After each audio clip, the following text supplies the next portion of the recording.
This is Gale Nelson, President and CEO of Big Brothers Big Sisters Miami, the host of the Game of Life. Let's go. National Mentoring Month, January 2022. Happy New Year to everybody. I could not be happier to be in studio with basically two of my sons, G2, Gale Nelson II, big brother at Big Brothers Big Sisters Miami, and Andrew Parchment, an NFL draft prospect and former Florida State receiver. Welcome, Drew. Welcome back to Miami. Yes, sir, man. Thank you. It feels great to be down here. No doubt. And G2, I mean, you just keep doing it. Yes, sir. Every You're day. doing athletic admissions recruiter right now. So you're working with athletes, helping them go to the next level at our local HBCU, Florida Memorial University. So love having you both in the studio. Yes, sir. Thank you. Now you both met at how old were you, Gale, when you all met? We were probably 7th grade. Yeah, 7th grade, probably 12, 13 years old. 12, 13 years old. Man, oh man. Was it in the context of sports? Yeah, it was. We were actually competing. He used to be I used to hate going against him. He was my little rival playing basketball together growing up. So we used to always go have our little head-to-head battles. It was a lot of fun. So if you guys are 7th grade, wait a minute now. So,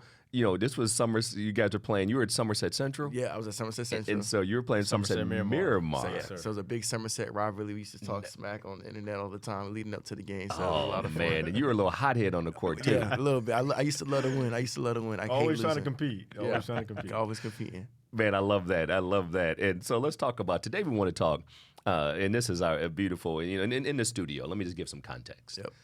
We want to talk today about the impact of sports and mentoring in the game of life. The catchphrase for the show is, in a game of life, everybody makes the team. Now, we all know that not everybody makes a team in sports. Yep. You get cut for various reasons. You may not be ready yet. Maybe you're not putting in the effort. All of that. All right. But one of the things we're going to talk about today is the impact of mentoring in sports in the game of life. In the studio, I've had NBA champions, Super Bowl champions. The Super Bowl trophy was sitting there in our last local Super Bowl. So this studio is just, we've been fortunate to have just nothing but just excellence. And certainly we're not short of that today with both of you. Yes, sir. Appreciate on that. and off the court, on and off the field. And so that's respect. Let's go back to youth sports. What are some of the life lessons? I'm going to toss it to you first, Gale, and we'll toss it over to Drew. What life lesson did you learn in youth sports? Well, I think it was just the fundamentals of life, right? Because I think in youth sports you learn teamwork, character, responsibility, making sure that you're not selfish. Besides X's and O's or just play making, I believe it's just about learning how to deal with other people because you're dealing with different types of people. So for me, I think being in youth sports taught me from great mentors that we'll talk about later, just how to be the best in the basics, do the basics right. Drew, what do you think? And we're going to keep this in stages. Yeah. We're going to go youth sports first, and we're going to walk up to high school, college, because things do change. Yeah. As you both well know. Real quick, too. Real quick. Yeah. So let's stay in the youth sports context. What life lessons did you learn at that age? Yeah, for me, pretty much youth sports just growing up, it was very structured for me. Understanding that not only pretty much it gives you a blueprint to what a student athlete life will be like. Because growing up, you have your school, and then normally after that, the kids have youth sports later on in the afternoon, and that pretty much prepares you for the life of student athlete in college, and also if you're fortunate enough to get there in high school and college as well. No doubt. And so let's stay with you, Drew. You talk about school, teachers, coaches, mentors, and who had an impact on you as you look back at at youth sports? Young Andrew, who we talked pre-show, you wanted everything to be perfect, and you got a little hot when things didn't work out. What coach, what teacher, what mentor had an impact on you as a young man? Yeah, I'd probably say my one of my youth coaches at West Pines, Pembroke Pines, over there in Chopper Trail, Coach Kevin Osteen. For me, I used to my first year playing football, I used to have the big number 99. I was just happy to be on the team, and then he saw something in me that I didn't see myself. He brought me to being a quarterback. Normally, quarterback is the guy at youth sports. Is the guy who just gets the ball and just hands it off. But for him, he saw me in a bigger picture, in a bigger light. So that made myself look at myself as a bigger picture, bigger light. And that's what really brought my dreams and aspirations of playing in the next level. Started on that football field with Coach Kevin. He saw something in you. Yeah. And that paved the way for future Yeah. athletic success. Yeah. and doing something that you might not have even thought you could do. Exactly. The Yep. power, the impact of mentoring in sports. I mean, I love sports. Yeah. Can y'all tell? I mean, I just get hyped just talking about sports, man. Long live sports. Yeah, facts. Yeah. So G2, again, coaches, teachers, mentors, who had an impact on you? Yeah, I've had many, but I think it starts at home. And you were my first coach, you and Mom. And I think for you, putting that, just the principles of the sports in our hands allowed me to know this is how I need to move forward. And so when it was playing football, first catching, put that triangle up, Triangle up. triangle up, Yeah, Drew, yeah. put that triangle up, and then that translated to other sports as well. So it's all, life in sports is so parallel, and I know we'll talk about that later, but, I just thank you for all that you've been doing for me and, my siblings and everything like that.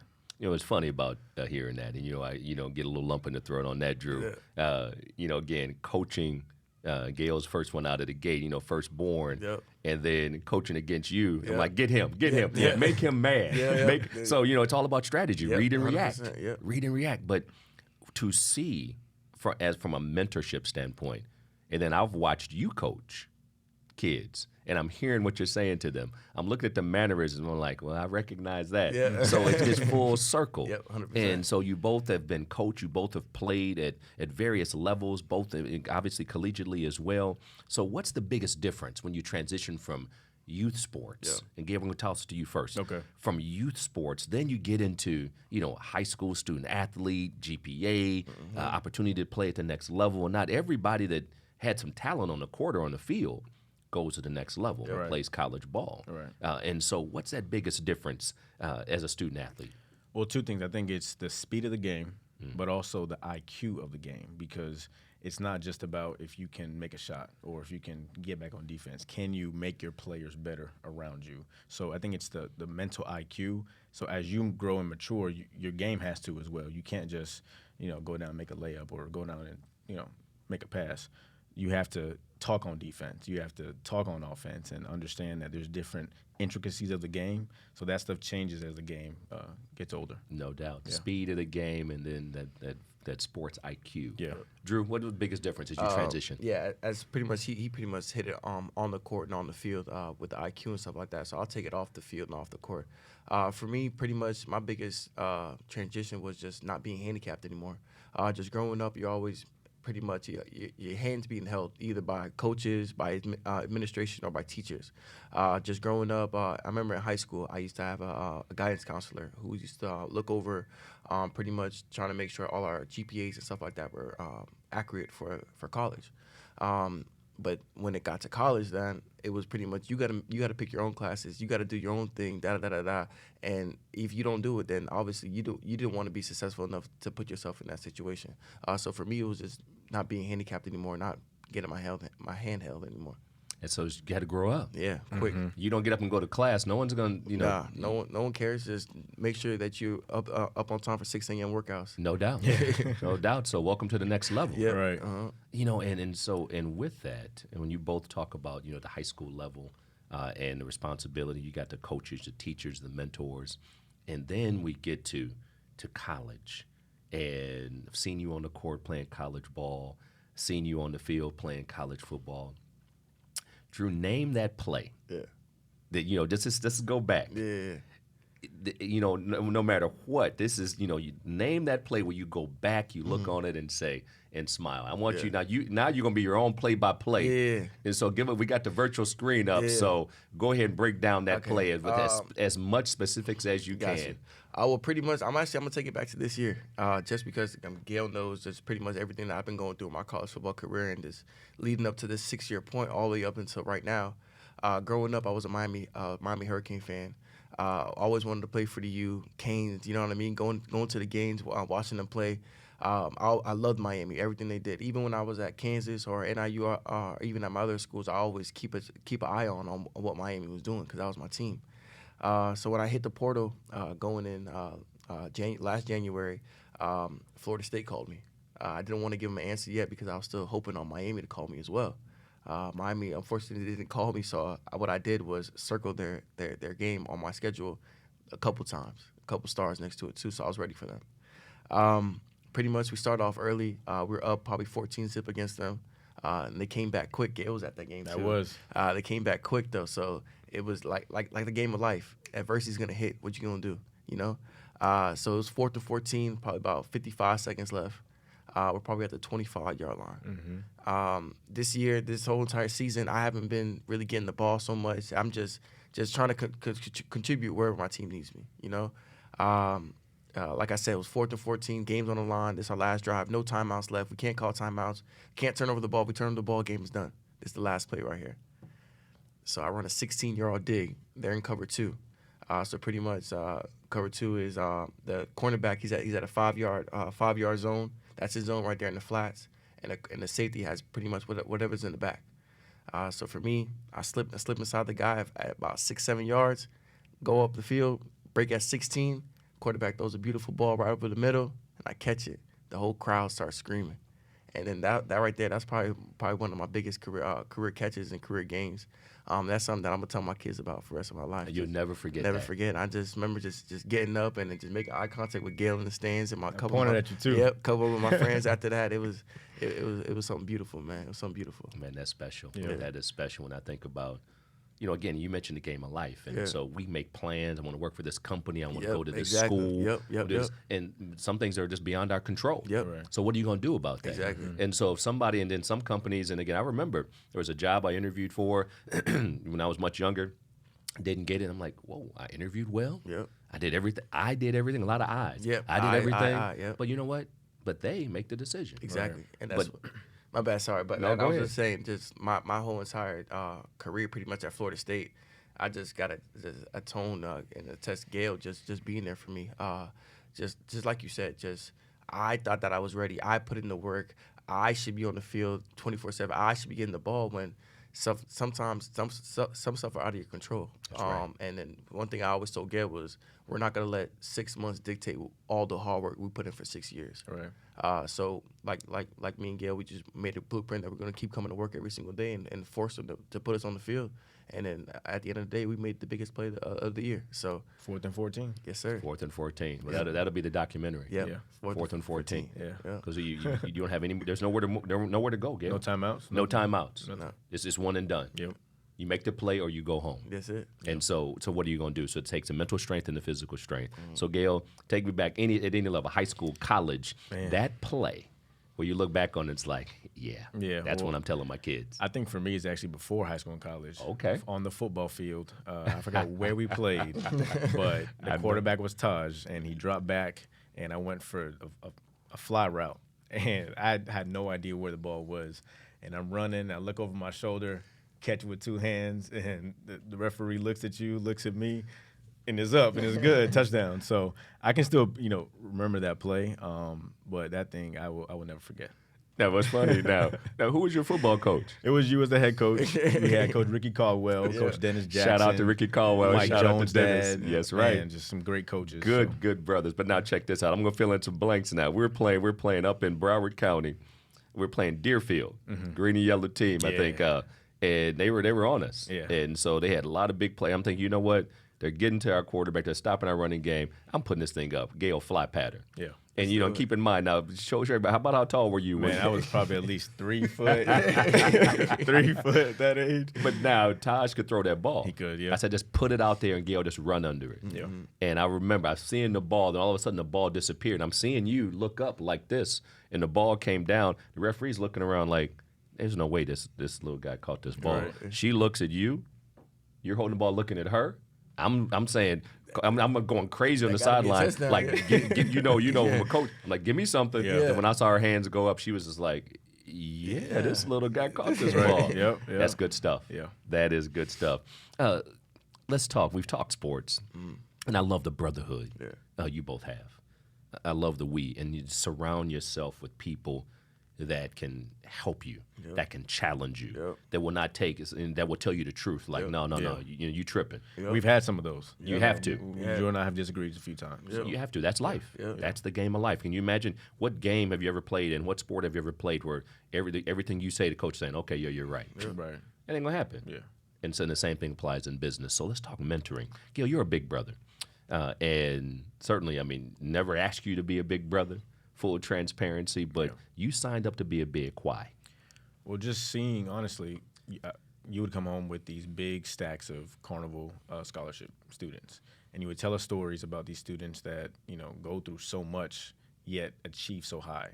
And, living in privilege, if we would slack off and stuff like that, that would be a constant reminder that you guys need to step up. And so just seeing that every day was just very inspiring, and I knew that one day I wanted to impact one of those kids because they deserve so much more, because we all matter, and I really felt like becoming a big would be that next step to changing someone's life. And it's funny, is every time I would do a scholarship interview with kids and just hear their challenges, that would be kind of a coaching pep talk that night at the dinner table. Yeah. So you guys get it pretty good. Yeah. And so you just never know what you say and how it impacts, not only your own family. And let's talk about your little brother, Jaden. What's your game plan for him? Yeah. Jaden and I have been matched for about 2 years now. So, and we've gone through so much together, But my game plan for him is making sure that he knows that I'm always in his corner, even though, the match is only for a year commitment. I want to be here, be in his life forever. And he knows that, and I just want to make sure that we both can, as a young black man in America, we have to understand that we have each other and that you can be successful, you can be bigger than what society paints you to be. Absolutely. No doubt. No doubt. And speaking of the future, speaking of game plan. Yes, sir. Drew, you've been in the packed stadiums. Yep. And made the crowd go crazy, and that's got to be an incredible feeling. Yes, sir. The prospect, the opportunity of playing at the next level in the National Football League. Wow. And then take me back to your Caribbean roots, brother. Wow. And what would that mean for you and your family? Yeah. Well, first thing first, just hearing you just say that, just NFL prospect, that's just something that me and Gale was just been dreaming about since we was in high school, to be honest with you. You should have been there in high school. In reading classes, me and Gale, we used to fake interview each other. So we've already went through this 100 times already. So it's just, like I said, it's just something that I've been dreaming about since I was 6 years old. I started playing football since I was 6 years old, and thankful for my head coach at the time, just believing in myself and seeing a bigger picture and seeing a bigger dream. So for me, just NFL prospect it means the world to me right now. That's the only thing I think about right now. Just trying to get to that point, not only for myself, but also for my family, for my friends, and also just for people that's growing up the same exact way as me, same exact people that are living the same exact story as me, and then just as far as just tying that into my Caribbean roots, I'll be the first person ever to make it to play professionally from the British Virgin Islands. And that's something that I hold very, very highly. I imagine when I go on NBC, when guys shout out wherever they're from, their hometowns or their high schools, I'm gonna say Andrew Parchment, receiver, British Virgin Islands, and I feel like that's something that no one could be can take away from me, and that's something that's gonna live on for the rest of my life, and that's gonna have my family's name and also my country's name, not only heard across the world, across the country, but across the world as well. Respect. And when I think about the legacy of sports, the impact of mentoring in sports, it's not just about you, the athlete. It's not about you, the athlete. It's about humanity. Yeah. That little Jamaican boy or girl that is sitting there and just thinking, wow, I can do that. Yeah. That young man who may not have a father in their life, let alone a coach. I remember vividly in that same seat that you're sitting in, Drew, I had, NCAA champion, NBA champion Shane Battier. Shout out to Shane. Yeah. And we talked about coaching. And I'm thinking, okay, who's the most impactful coach? And I thought for sure he's going to say Coach K. Yeah. Right. He said Big Ed Battier. That was his daddy, his late father. Wow. He said Big Ed Battier. He said because Big Ed Battier taught me, I'm quoting Shane now, he said he taught me what I'm putting in you, make it difficult, make it impossible for that coach to think about taking you off the field. And he said from that coaching as a little boy to then sitting there and seeing Coach Riley and Coach Spo respectively, seeing him on the bench, is like, I can't take Shane out of the game. He said, I made that three. He's looking at the coach like, I dare you to take me out of the game. Not in a disrespectful way. Right. But you ain't taking me out of the game. Yeah. You're going to make us we got to make a substitution, but I'm not taking him out of the game. So why do I use that example, gentlemen? Impact. And I want both of you to think about this. What athlete? We talked about coaches, teachers, mentors. But as we close out, what athlete, living or deceased, had the biggest impact on you? And what lesson or lessons did they teach you, if you will? Drew, we're going to start with you on that one. I was going to say, I'll have Gale start that. Oh, just do it. Okay, it's good. Okay. Big bro, go ahead. Yes, sir. So I think everyone who knows me knows who I'm going to say here, and it's definitely the late Kobe Bryant. Yep. Kobe Bryant, I think the Mamba mentality, when it is the endless pursuit of perfection. You're not going to be perfect, but it's the pursuit of it. So what he's saying there is the journey matters more than the actual reward. And, us talking about that in our household and things like that about, having that dog in everything that you do. Kobe Bryant and everything that he did, he made sure that he was the best, or at least he gave that best effort. And so for me, just Kobe Bryant had probably the biggest impact for sure. And it was interesting and so sad. We were at a Big Brothers Big Sisters event the day Kobe died, and we were surrounded by kids, and phones are going crazy. And I saw you, and I'm thinking, he's looking at the phone, and I'm seeing you crying and all of that, and I'm thinking, okay, what just happened? Yeah. And it was like family, because everything you've been taught as a child, and the embodiment, and so it runs parallel. Right. Mm-hmm. It was clear like losing a family member. Yeah.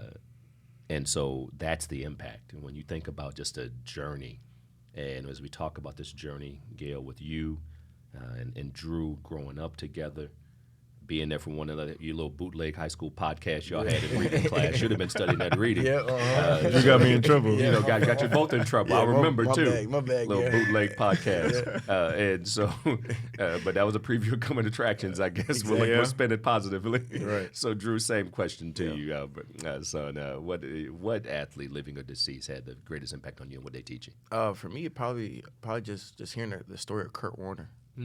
Old quarterback from back in the day. Just for me, my journey hasn't been simple, hasn't been easy at all, and also it hasn't been normal. I've been to 4 schools in 6 years. You know what I mean? There's guys that graduated with me in high school that are going on to the second and third year of professional football. Some guys that graduated from me in 2016 that are in their third, fourth year of jobs. You know what I mean? So for me, just reading Kurt Warner's story and really understanding, it's just everybody that's successful today has been told the word no before, but it's up to you to keep going. So for me, him continue to chase his dream of playing football even when other people thought it wasn't going to happen. He was even working at a Walmart, I believe, as a bag boy before he got his opportunity, but he still kept going. He still showed up to work out, still showed up, still kept himself ready. And that's the number one thing, too, was when people hear the word no, they just want to throw it away and just get ready to start something new. He kept going. He kept staying ready, being patient, and now he's a Super Bowl winning quarterback. The impact of mentoring in sports in the game of life. Big bro, Gale S. Nelson II, game plan for your little brother Jaden, helping impact these student athletes that are coming on college campuses, helping mentor them. Right. And so keep up the great work, son. It goes without saying how proud I am of you. Appreciate it. And Drew, I mean, you're like a son. Yes, sir. I mean, you guys are as tight as close as brothers. Yep. And so NFL, just own it.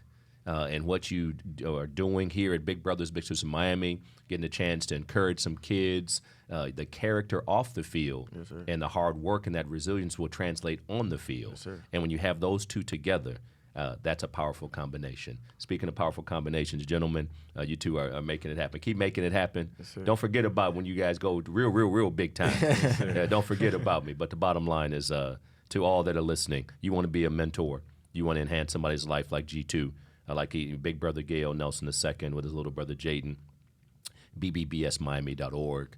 And again, remember the name Andrew Parchment, because he's going places, he's doing things. And so remember, in the game of life, everybody makes the team, but how you play is up to you. Let's fly. Hey, this is Gale Nelson. This is the Game of Life.